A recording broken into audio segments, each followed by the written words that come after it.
কিচেনে সবাইকে স্বাগত।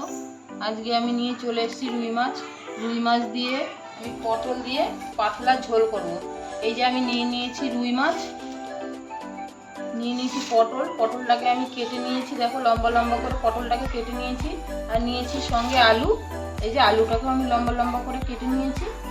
আমি আলু পটল দিয়ে রুই মাছ দিয়ে পাতলা ঝোল করবো। ভিডিওটা দেখো, আমার সঙ্গে থাকো। আমি প্রথমে মাছটাকে নুন হলুদ মাখিয়ে নিচ্ছি। মাছটাকে আমি প্রথমে মেখে নেব। দিয়ে দিচ্ছি হলুদ, দিয়ে দিচ্ছি নুন, মাছটাকে মেখে নিচ্ছি।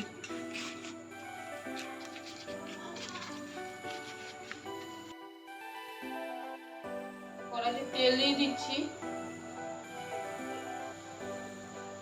আমি এখন মাছটাকে ভেজে নেব।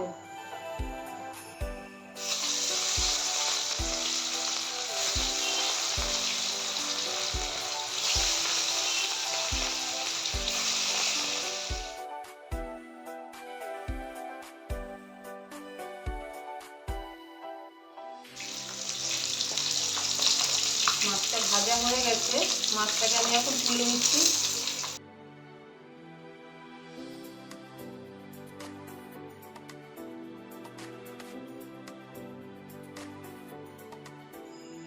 আলুটাকে ভেজে নিচ্ছি।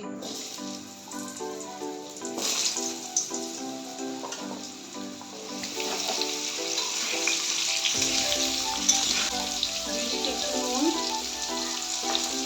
আর দিয়ে দিচ্ছি হলুদ।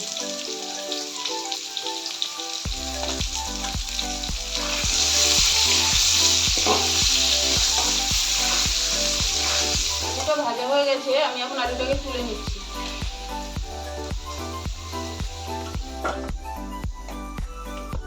পটলটাকে ভেজে নিচ্ছি।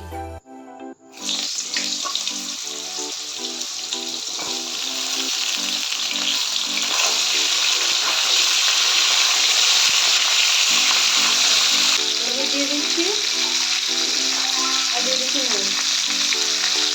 পটলটাকে আমি এখন লাল লাল করে ভেজে নেব। পটলটা ভাজা হয়ে গেছে, আমি এখন পটলটাকে তুলে নিচ্ছি।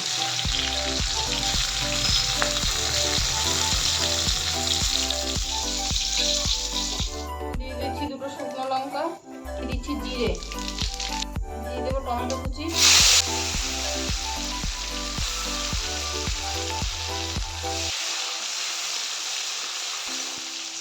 আদা বাটা, ধনে জিরে বাটা, লঙ্কা বাটা, নুন, হলুদ। আমি এখন মশলাটাকে ভালো করে কষিয়ে নেব।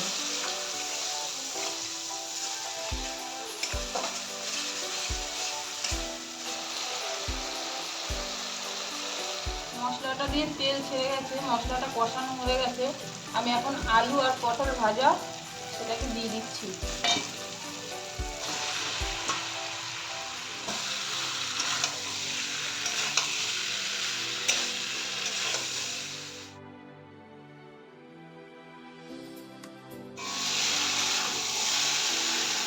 আলুটাও সিদ্ধ হয়ে গেছে, পটলটাও সিদ্ধ হয়ে গেছে।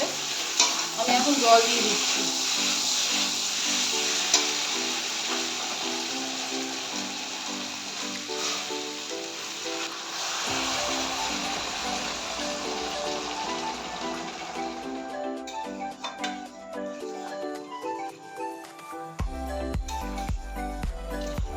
ভেজে রাখা মাছটা দিয়ে দিচ্ছি।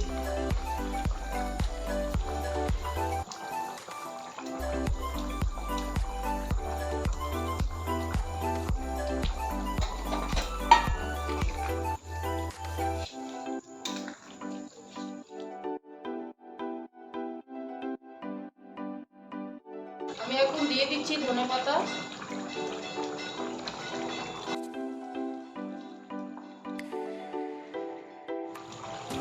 আমার রান্নাটা হয়ে গেছে, আমি এখন এটাকে নামিয়ে দেবো। আমার রান্নাটা যদি আপনাদের ভালো লাগে তাহলে লাইক, শেয়ার, কমেন্ট করবেন এবং সাবস্ক্রাইব করবেন। আমি এখন মাছটাকে নামিয়ে দিচ্ছি।